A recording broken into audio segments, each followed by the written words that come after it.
Hello and welcome to bonus episode number 2 of the franchise.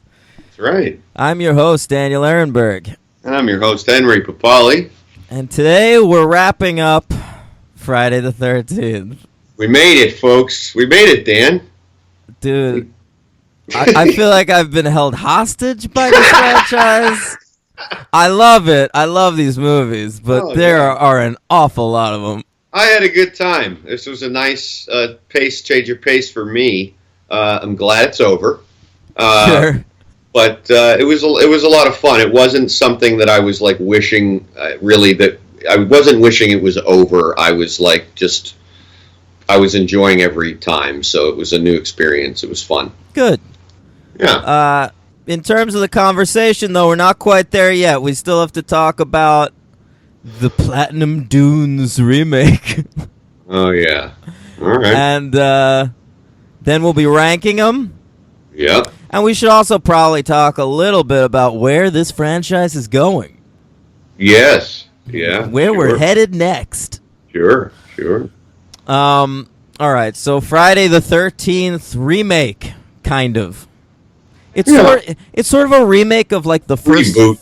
It's a reboot, but they use shit from like the first 4 movies. Yeah. So it's directed by a fella named Marcus Nispel, and written by Damian Shannon and Mark Swift. Okay. It was released February 13th, 2009, Friday the 13th. I was there. Saw this one in theaters. I think I remember when you did. Yeah. Budget $19 million. That's too high. Yeah. Well, we're in that age now, so. I guess. Yeah, but I mean, we are kind of, but they're able to. I mean, there's a lot of big hit horror movies that keep the budgets down these days. Like, the only reason that, like, what's that movie, The Witch? Yeah, that was low. Yeah, Babadook. Like, those were hits because they were low. Yeah, right. But I was still impressed with the $19 million. I didn't think it. I thought it would have been high. It could have been higher, so it was not bad. But I wanted to ask you about that before we even move on. Related to that completely, I read it was the second highest Friday the 13th movie ever, gross wise. Yeah, and so what was the first? Oh man, it's got to be an inflation thing. It's got to be an inflation thing. Because I mean, $91 million. I couldn't find what was the first one. Yeah, I don't know, man. I don't have an answer for that. I bet it was. Maybe it was 10 or something. I don't know. Maybe it was 1. Yeah, that's true. That was a shoestring. So who knows? All right, that was weird though. That took me by surprise. Well, it is weird, like that this movie made $91 million. It was kind of a hit, and like, why didn't they just make another one? Yeah, because now we're rebooting again.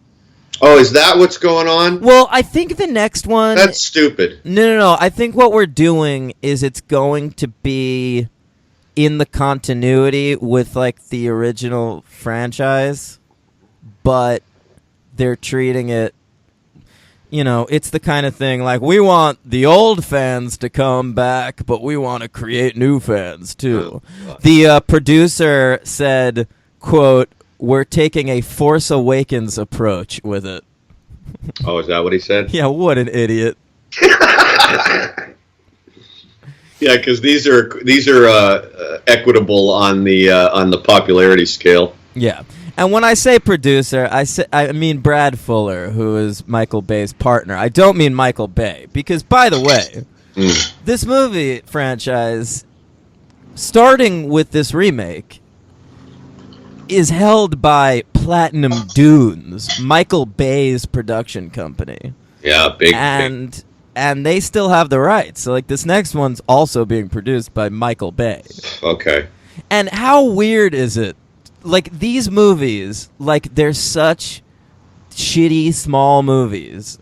And when this movie starts, and, like, one of the first things you see, I think, like, the second credit on screen is produced by Michael Bay.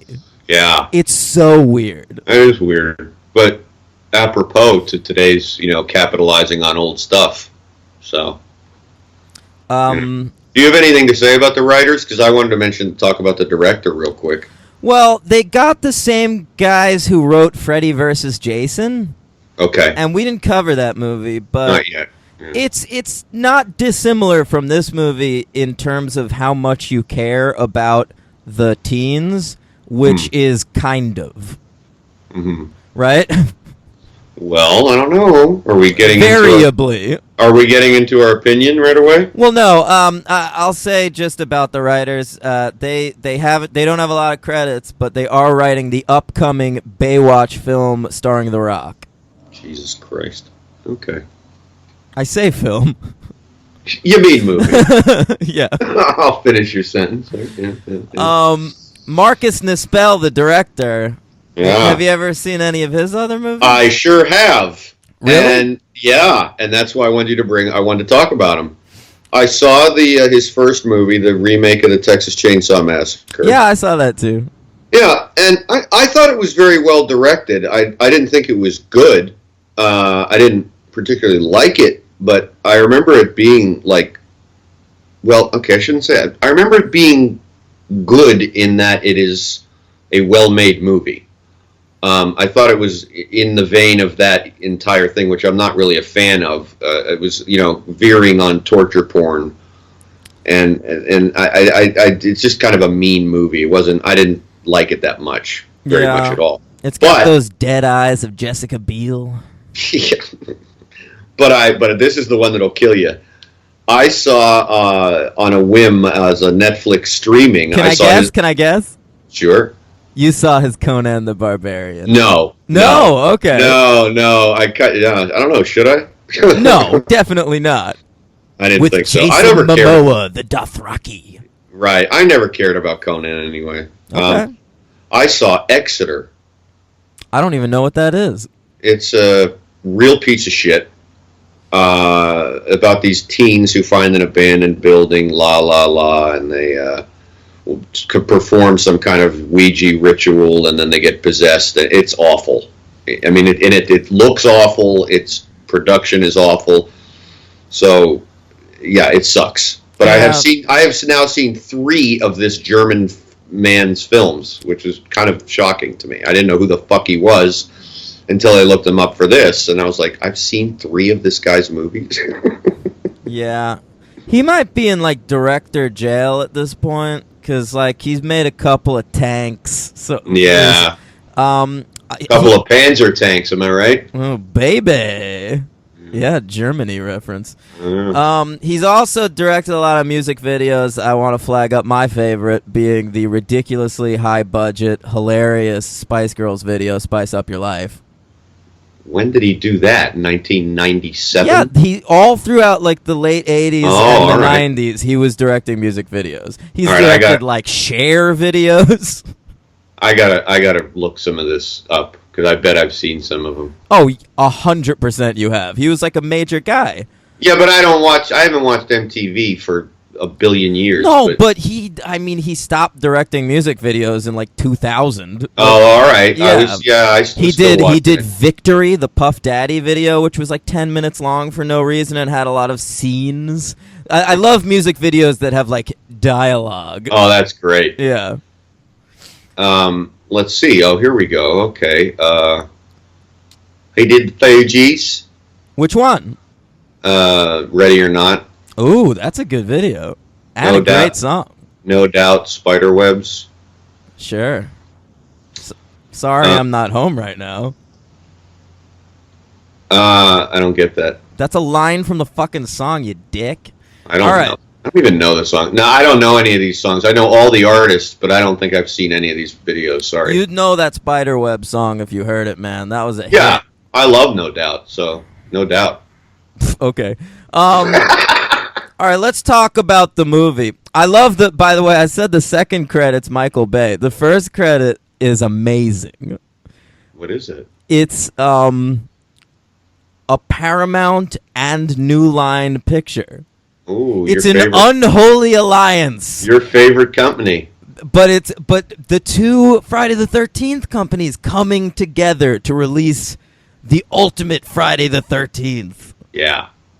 Nice. Yeah. All right. So we should talk about so it's basically a remake of the first four movies. They do the first movie in like a 30-second flashback at the start, which is actually pretty stylishly directed. And should we just get out of the way like pretty quickly what we both thought of this in a nutshell? Go ahead, yeah. All right, man. I'm going out there. I loved it. You loved it. Yep.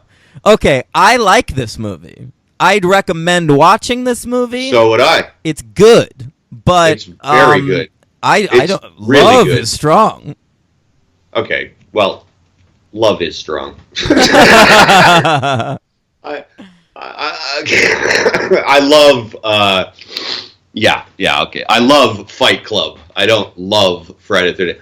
I liked it very much. I thought it's one of the best in this whole series. I thought the dialogue was funny. I thought it had an excellent self-awareness. I thought it was really well paced. I liked Jason. I think he's the best Jason since He's fast. 6. He's a running Jason. I'm a quick Jason guy, as you know, so he's the best one since the guy in 6. I just thought it was really good. I was completely into it the whole time. I agree with what you said a few minutes ago about the teens. Yeah, I kind of cared, but then again, I kind of cared about every single one of them in all of them, and some I didn't care at all, so that's kind of high praise. So sure. Yeah, I had a great time. I was really happy. Look at you. Yep. And I will say... Did that surprise you? A little bit, yeah. Yeah. I will say one of the major strengths of this movie is it has a real cast. Sure does. Like, there are actual actors in this movie. We got two Mad Men actors.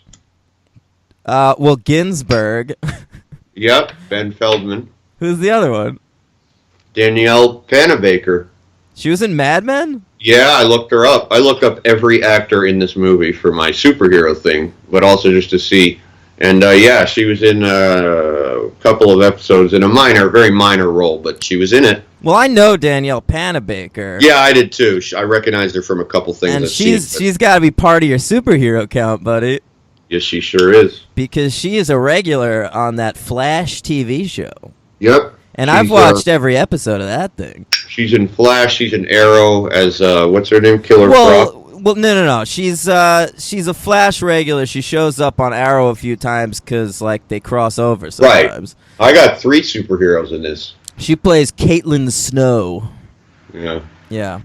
I got 3 superheroes.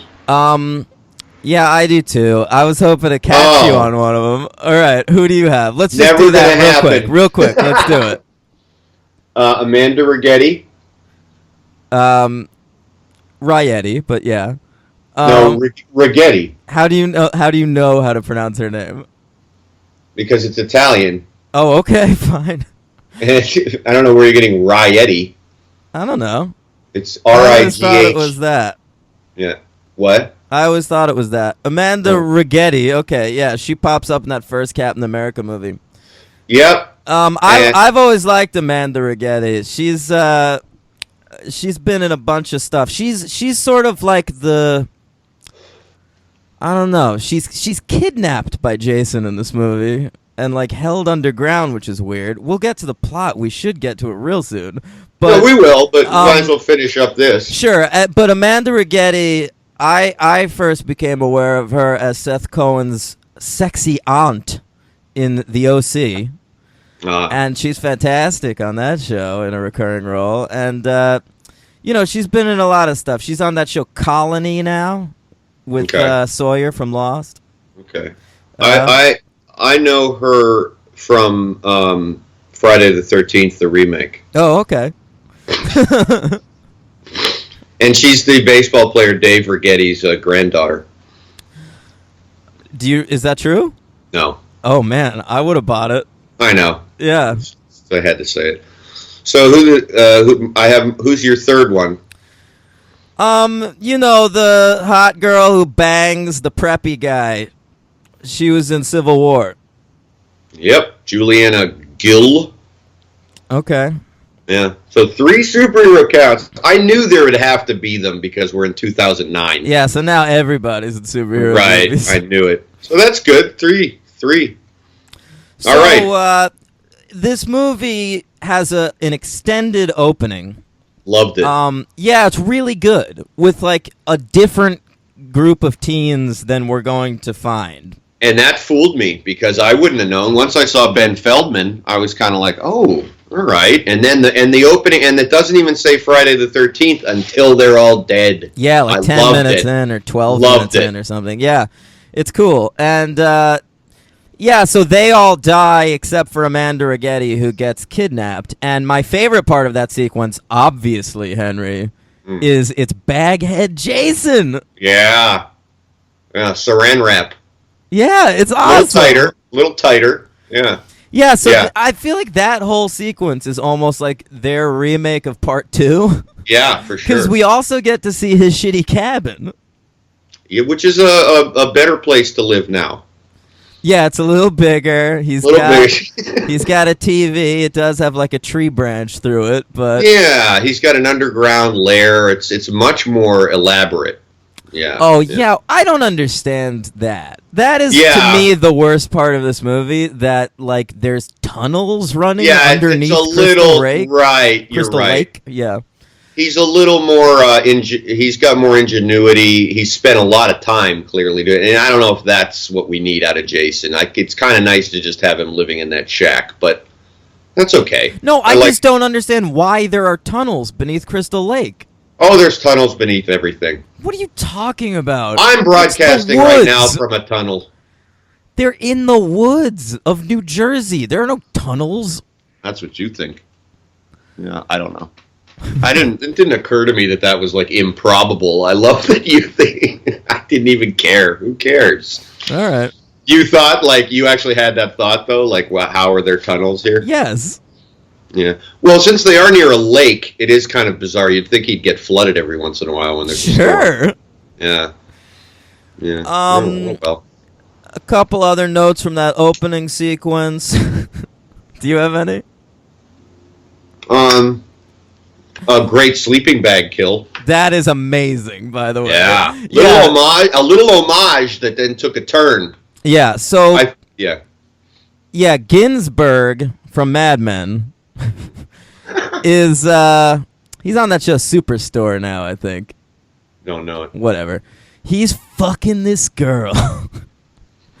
And they're in the woods and he's fucking her, and then they think someone's watching them, so they move to a tent. And they only ever fuck doggy style with her boobs directly at the camera. Her extraordinarily fake breasts. Yeah. It's funny because you really didn't get that in the 80s. Not that they didn't exist, but I don't remember. They were pretty like kind of au natural. Yeah, that's true. It's a good point. This girl is like Maxim cover. Yeah, and then like she's like, go check it out. I hear something outside the tent, and he has one of my favorite lines in the movie, which is totally rational. I'm not going out there with a boner.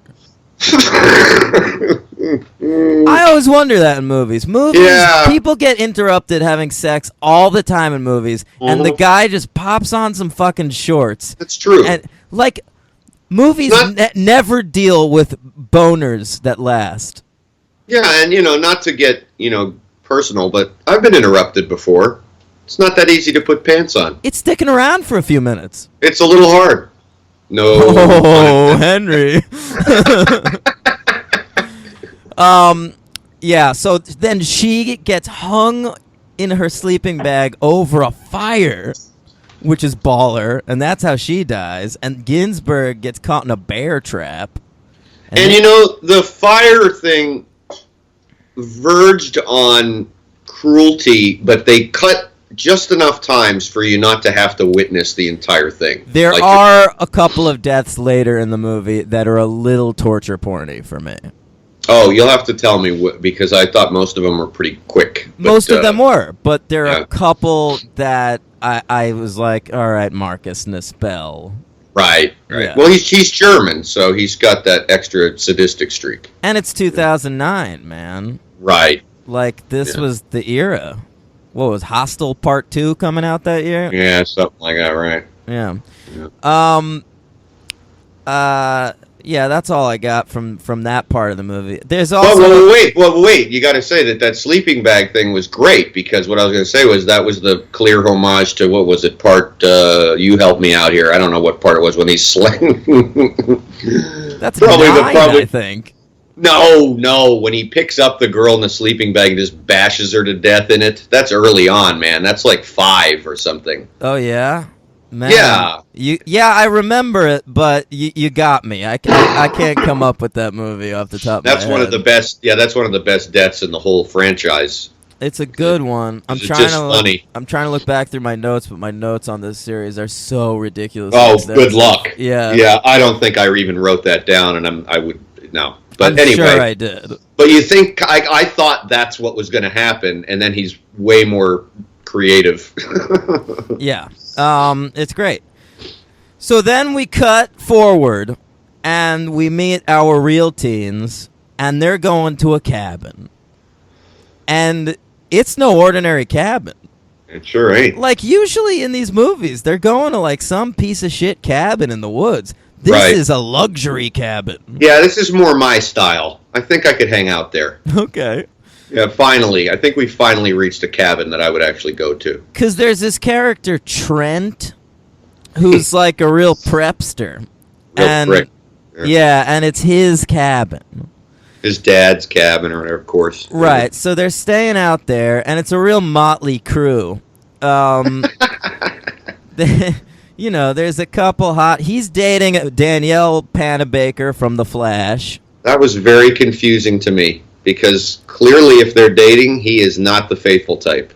Oh, no. And sure enough, he bangs that girl, Bree. Jesus Christ. He doesn't even hesitate. He's not like, I'm kind of seeing somebody. Nothing. I like that they named her Bree. That's such a porn star name. Yeah, it is. And, fucking...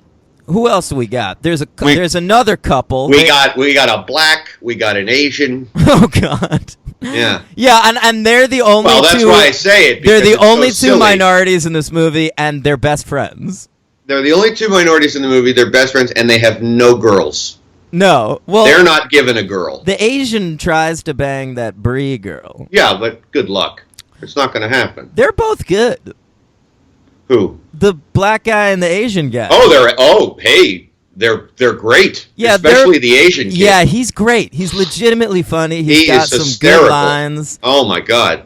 He's great. The whole sequence where he dies in the shack, where he's playing with the hockey stick and shit, it's great. Is super funny. And the drinking with the scotch bottle, it's very funny. Yeah, that's really good. And he's just carrying it because he's talking to himself, and he's just really funny. Yeah. I like that guy. He's kind of a superhero count. He was in this TV show, The Tomorrow People. Yeah, and that was superhero-y. All right. I have rules. Okay. There's also that couple that die pretty early on, where the dude is played by Ryan Hansen, the great Ryan Hansen of Party Down and Veronica Mars fame. Oh boy, I don't remember him from Party Down. Who is this now? He plays, like God, I wish I could remember. Oh, the guy who dies in the speedboat? Yeah, he's the blonde fella from Party Down. Sure. What's his name? The character. Oh, I don't know. But they're excellent call. Boy, I didn't remember him from Party Down. Well, he's great. He was on Veronica Mars too, so I'm really familiar with that actor. He pops up in all of that because the same guy created both those shows. Oh, okay. And so he pops up in all of that guy's shows. He was also on that iZombie, which he created. And he's good. I always like Ryan Hansen. He's funny in his couple scenes here. And then he gets shot through the head with an arrow, which is kind of baller. From really long distance, Jason has vastly improved because he's done that harpooning from a distance before. But this guy's got to be like half a mile out to sea here. Yeah. And where'd he get this expensive-looking fucking crossbow that he's using? I don't know. I got to imagine that Jason has acquired these weapons from people he's killed who are like on hunting trips and shit. That's not bad. I like that. I just came up with that because that's got to be what it is. Maybe. Like deer hunters and all those macho guys out there, and serves them right. I'm picturing him with the bag on his head going into town to like Field and Stream stores and shit. Right, well, they don't care. They sell guns to anyone, as we know. So you could just go in there and buy shit. Sure. Little political jab there. There you go. Mm-hmm. Can we sell to a guy with a bag on his head who looks like a serial killer? Yeah. Meanwhile, our main character of the movie is a little bit off to the side. And he's Jared Padalecki. And Jared Padalecki's basically playing like that cool guy who was camping in the woods in part 4. Good call. Because he's like, his sister's missing. His sister's Amanda Rigetti. Right. And she's the one that got kidnapped by Jason for some reason. I don't know why he doesn't kill her. Well, yeah, we do. We do? Yeah. Why? Because which one of the reasons I like the movie again, because it's another homage to the throwback of fucking with Jason's head. She looks like his mother, because they find the amulet. Yeah, right. With the picture of which, by the way, we didn't even mention that opening sequence really, which was kind of cool. I did. I mentioned. You did, but I mean, I think it's well done. But anyway, it's like black and white and choppy, and you get to see Pamela Voorhees getting her head chopped off again, which is great. Yeah, I know you love that. Yeah. And so he thinks it looks like his mom, so he takes her. I don't know what he's going to do with her, but that's why he takes her. Yeah. Yeah. Because then she figures it out when they find it, and then she... Well, yeah, the end is totally like vintage, like part 2 or something, where they're just fucking with his head.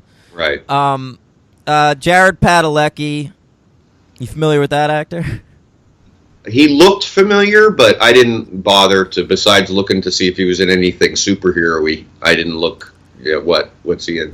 Padalecki, I first became aware of him. He plays Dean on Gilmore Girls. He's probably the weakest actor on Gilmore Girls. But then he left Gilmore Girls to be on that show Supernatural.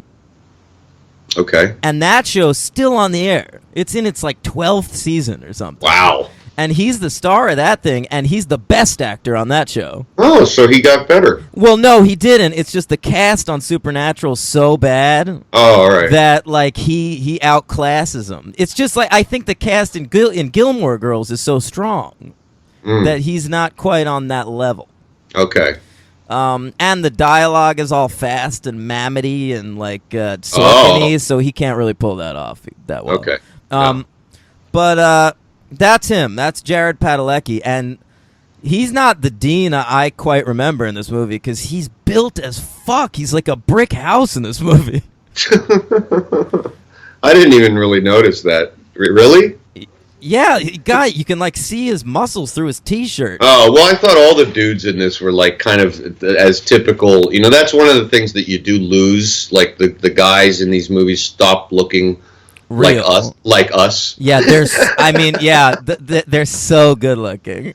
Yeah, and they're all built and like that. That the era of the normal looking guy is just over. Normal looking girl too, by the way.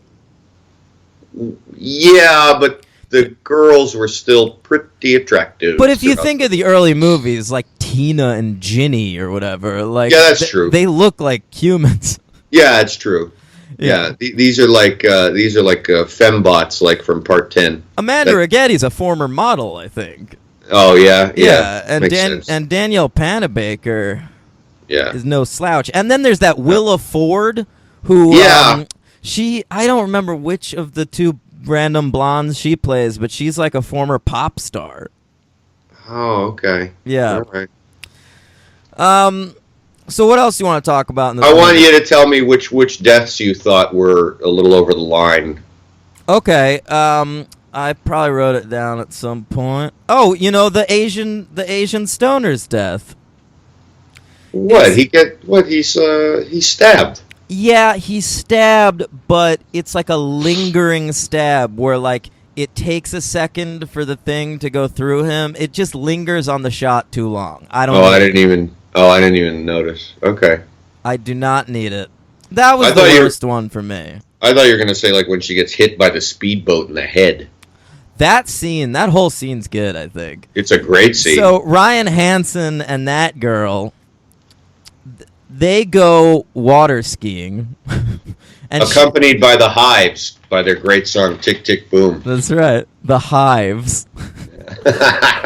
They lasted. Veeny Veeny Vicious. Yeah. Ooh, yeah. They're what are they? What are they? Fucking they're Danish Swedish. or something? They're Swedish. Yeah. So he's driving the boat. She's topless water skiing, which is great. Yeah. And she falls. Great touch. Yeah, she falls off the water skis. He gets shot through the head with an arrow. Yeah. And then the boat, being driven by no one, just whacks her in the head. Yeah. And then she's like disoriented. She looks up. She sees Jason up there.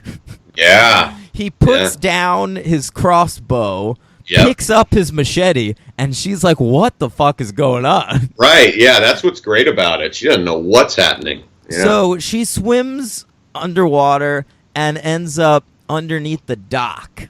And she's hiding under the dock. And this scene is the scariest scene in the movie. Like, I was tense during this scene. Okay. And then, very, very suddenly, he pierces the dock with the machete and just gets her in the head. Yeah. And I jumped when that happened. Did you? Yeah, I did. Yeah, I didn't, but I mean, I agree with you. It was tense. It was good.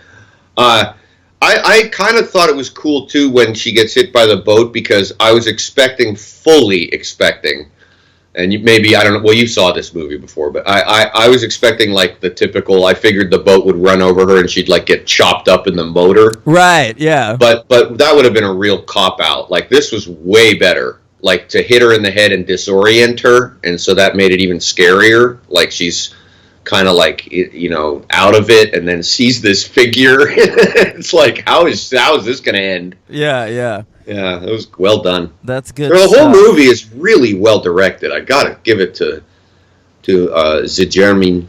Marcus Nispel. Marcus Nispel is very good. Yeah. Another actor in this movie I like is the guy who plays Lil Kevin in It's Always Sunny in Philadelphia. He's the guy when Sweet D was dating a guy and she didn't know whether he was retarded or not. I don't think I saw that one. Yeah. I've only seen the first 2 or 3 seasons. But I think that's in there. In those I don't first remember. 3. Yeah, that guy is in this movie. He plays like the hick.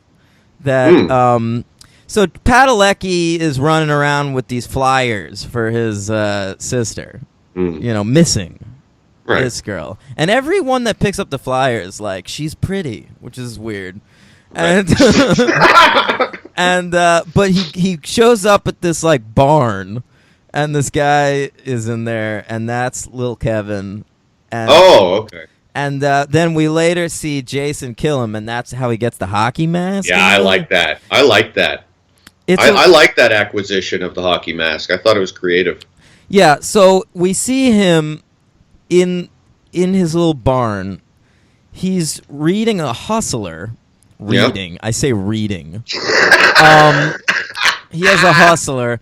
He's looking at the centerfold, and he licks the centerfold. Yeah. And says, "You like that, bitch?" Yeah. Yeah. Yeah. That was class. Then he hears something. And he's smoking weed, too. Yeah. He's found. The weed that he's found. The entire premise, by the way, of that beginning is that they're out for a weed hunt. Yeah, they are. Yeah. So this guy, he finds this mannequin, and he's like, "Remember when you took my virginity, baby?" Yeah, that was... What the fuck was that about? It was weird. And he's like, "I'm gonna pound you tonight." Oh, my God. And then Jason shows up. So, thankfully. Yeah, and kills him. And my favorite part of that scene is Jason puts on the hockey mask, and then there's this mirror.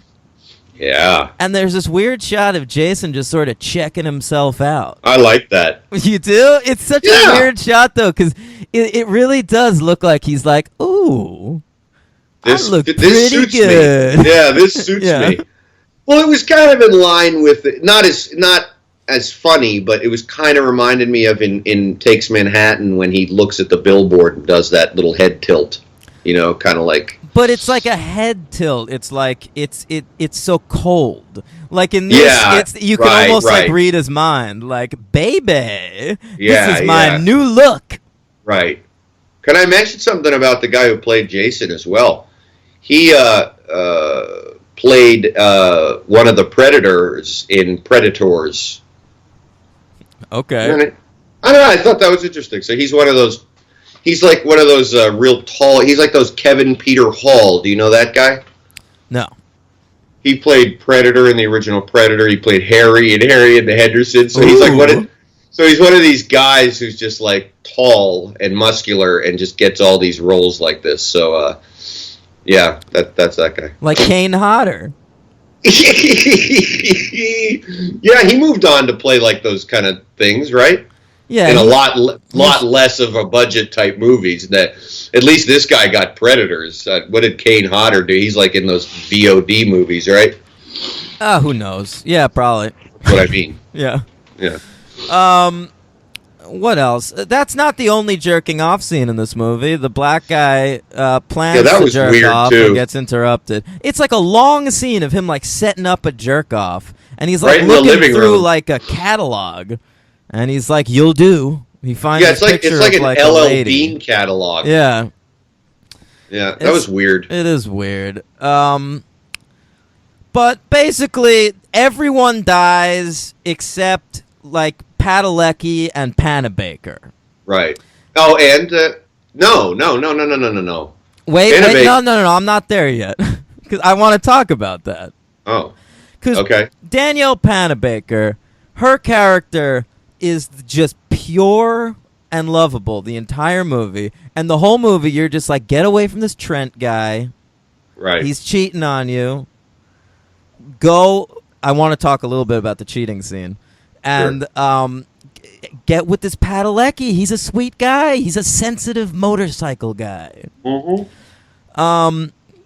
And then right at the end, like towards the end, when they find the sister in the tunnels. Yep. She just gets fucking impaled. Yeah. And it's a real shock because it is a shock. I agree. She's the presumptive final girl. Yeah, that's clearly the archetype she's performing. Right. And then she just dies. Yeah, I didn't see that coming. Me neither. And I saw this movie already. Right. I thought they had three of them would make it out, but no. No. Yeah, sort of like the three in Jason X with the head. Right. Yeah, and so brother and sister. Yeah, that's kind of. We'll talk about that last scene. Yeah, we will. But let me say also, I didn't want to forget this. It was in my notes. There's a fantastic shot, a beautiful shot, if that can be said of one of these movies.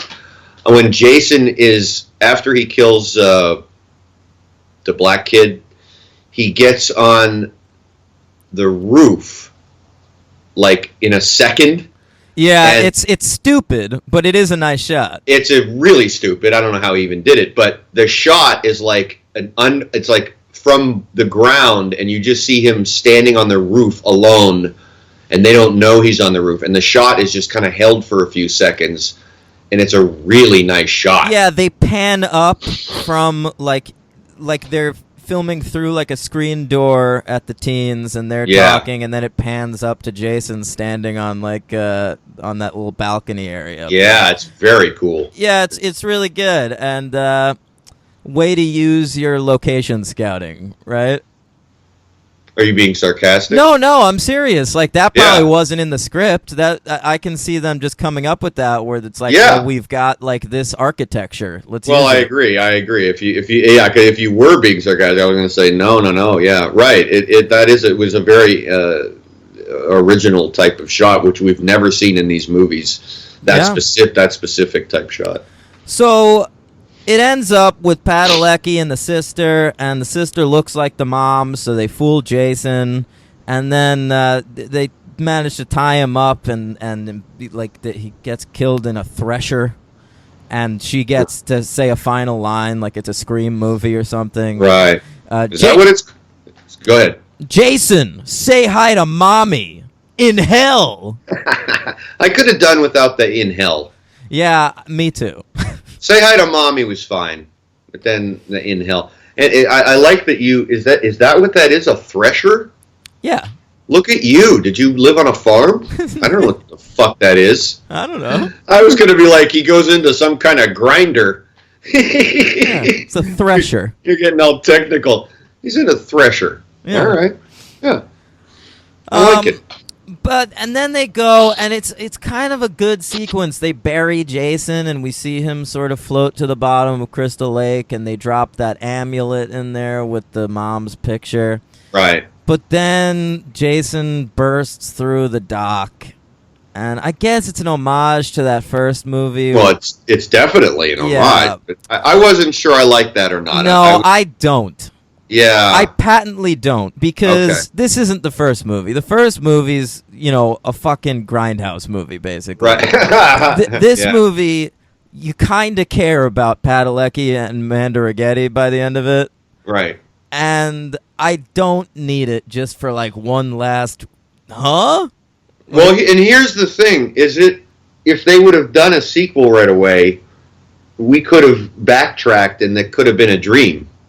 We could have written that out and been like, oh, that was just a dream. But yeah, it but doesn't, they fucking I don't think did it it. is. As it stands, is a standalone movie, and then Jason just kills everybody. Yeah, I don't like it. Yeah, I don't like it either. I don't like it. So that's Friday the 13th remake. Oh, wait, hold on. I didn't say my favorite line of dialogue from the entire movie. Mm-hmm. Obviously, during the sex scene between Trent and Bree, Oh, God. if I may. Yeah, please. Your tits are stupendous. Yeah. Your tits are fucking just so juicy, dude. You have perfect nipple placement. Oh. What a thing to say. Yeah, the girl. I've never heard that before, by the way. Perfect nipple placement. Yeah, whilst in the midst of copulating. Oh, yeah. It's really what a girl wants to hear, I think. Well, it's this girl, Bree. Yeah, maybe she does. Well, she did. She clearly didn't mind. Yeah. Yeah, at the end of the sex, he's like, they're out of breath. He's like, oh, that was, and she goes, stupendous. Of course he's out of breath. He was fucking talking the entire time. Yeah. Yeah, with his girlfriend right outside the door. Okay, so let's wrap. We got to wrap up this podcast. Yeah. All right, what are you giving this one? I am giving this baby 4 stars. Oh, look at you. I'm going 3. Okay. So that gives it the only other 4-star rating I've given. One of these was part 6. what is this going to be, number 2 on your ranking? You'll find out. Okay. Who's your MVP? My MVP is Chewie. Yeah, Chewie's a good pick. I'm going with Danielle Panabaker. Mm-hmm. That's fair. I genuinely cared about that character. Yeah. I didn't want her to die, and I was bummed when she did. Yeah. Yeah, I get it. Yeah. This might be residual enjoyment of The Flash, too. I love that show. LVP. I got to give it to Trent. What a prick. Yeah, sure. Because who else? I mean, really, it's a good movie. There's no real horrible acting, and so you got to go to characters. Yeah. I like the music, which we didn't mention at all. I thought it was almost non-existent, but when it was there, it was good. And he's the biggest stereotype. I actually think the music's pretty good. It's I agree. It's a little carpentry, but more electronic. Well, I guess sort of what he's doing now in his his weird album work. Yeah, and there wasn't a lot of it, which was a really cool idea, to not have a lot of music. And Henry, I just thought of something. I got you on Superhero Count. No. Yeah, No. I do. I have you. What? Okay, when they're at that convenience store early on and the Asian kid's buying Funyuns and... Yeah, who, the guy at the counter? Yeah. What's he in? He's in a couple episodes of that Agent Carter show. Ooh. Damn it. Yeah. I didn't look him up. Damn you. All right. All right, that counts. Agent Carter counts. So, Yeah, it's Marvel. Yeah. Well done. Thank you. We got 4. Yeah. That's a record for this whole series. Yeah. Yeah. Wow. Wow. All right. So that wraps up Friday the 13th. Ranking Remake. time. Well, I want to talk about the next movie. Oh, yeah. Go ahead, please. So, I mean, real quick, this thing has had like 19 different release dates. It was supposed to come out earlier this year, and then it was going to be October, and then it was going to be January. The current release date is October 13th, 2017, Yeah. which seems about right, Friday the 13th in October. Mhm. I think it was originally going to be found footage, but they're not doing that anymore. Oh, Thank don't. God. Please don't. And I like found footage movies. Yeah, so But please don't. not a lot is known about it, but we do have a director and a writer. Oh, okay. Tell me. I'm excited about the writer, not so much about the director. Hmm. The director is this fella, Breck Eisner, who's done a few movies, but most recently The Last Witch Hunter with Vin Diesel. Oh, boy. Yeah. That's too bad. But the writer is Aaron Guzikowski, who wrote Prisoners. He wrote Prisoners? Yeah. Oh, that's a fucking great movie. Yeah. Okay. So, like, that's good. Wow. Yeah, and apparently, like, there's been a few drafts of the movie, and they're using mostly his. All right. Yeah. I have a question about this. I am currently I pulled it up because I wanted to make sure I wasn't misremembering this. Why on my Netflix account do I have Friday the 13th already on there for 2017? What am I looking at? I guess. I'm looking at what you said. Yeah. Here it is. Breck Eisner. They already have it on Netflix. That's so weird. It's not even out or made. Right? No, it's pre-production. It says Friday the 13th, 2017, extending the grim catalog of Jason Voorhees' crazed homicidal exploits. The 13th installment of the franchise tracks his return to Camp Crystal Lake. What are we doing, Netflix? That is weird. But it has Breck Eisner. I mean, There you go. Netflix That's is it. way ahead of it. They're anxious. I'm anxious, too. I'm excited for it. Yeah, but you're not running Netflix. No, I know. So, no, Ted Sarandos is. Good call. Listen, it's a franchise that will never die.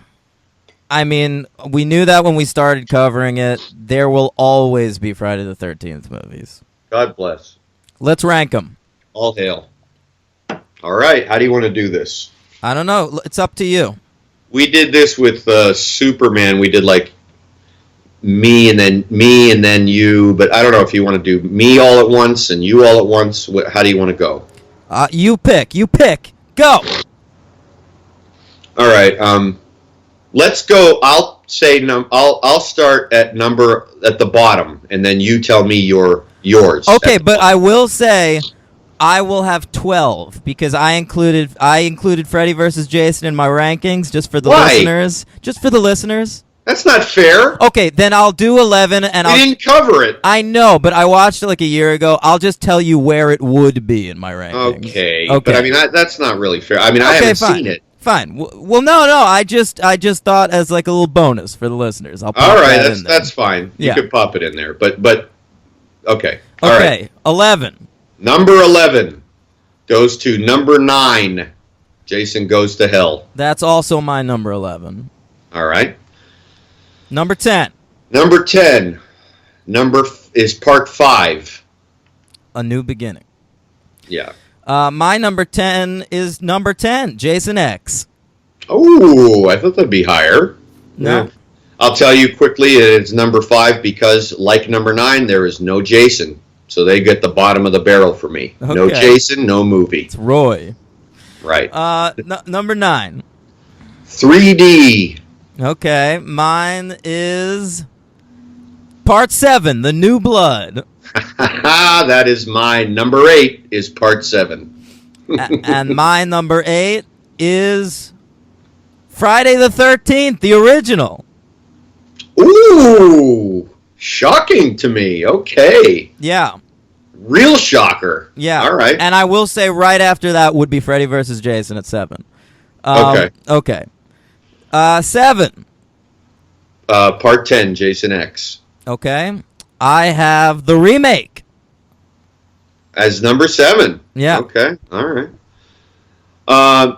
Number 6 for me is Part 4. Oh, that's too low. Hey, man, you just put the first one too low, so screw you. Okay. My number 6 is 3D. Okay. All right. Number 5, we're down to the top 5 Friday the 13th movies, Boom. is Part 1. Okay, mine is Jason Takes Manhattan. Okay. Number 4 is Part 2. Okay. Mine is Part 5, A New Beginning. Ooh, too high. All right. Number 3, Part 8, Jason Takes Manhattan. Okay, mine is Part 6, Jason Lives.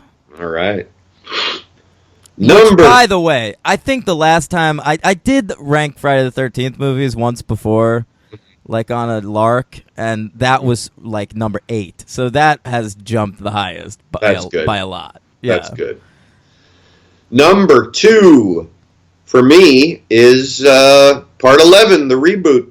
Look at you, number 2. Okay. Mhm. Mine is Part 2.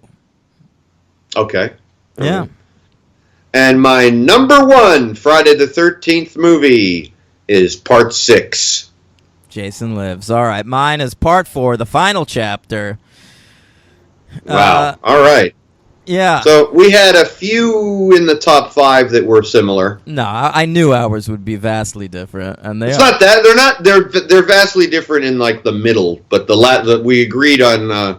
Oh no, we didn't. We agreed on number 11 being on Part 9 being the worst movie. Yeah, that was our one agreement. Yeah, and in our top 5 I think we had 2 that were similar. You had Takes Manhattan in the top 5, right? Yeah, that was my 5. And I had it in there too. Okay. Okay. And number 6, yeah, number 6 was in your top 5. Yep. All right. We did it. We did it.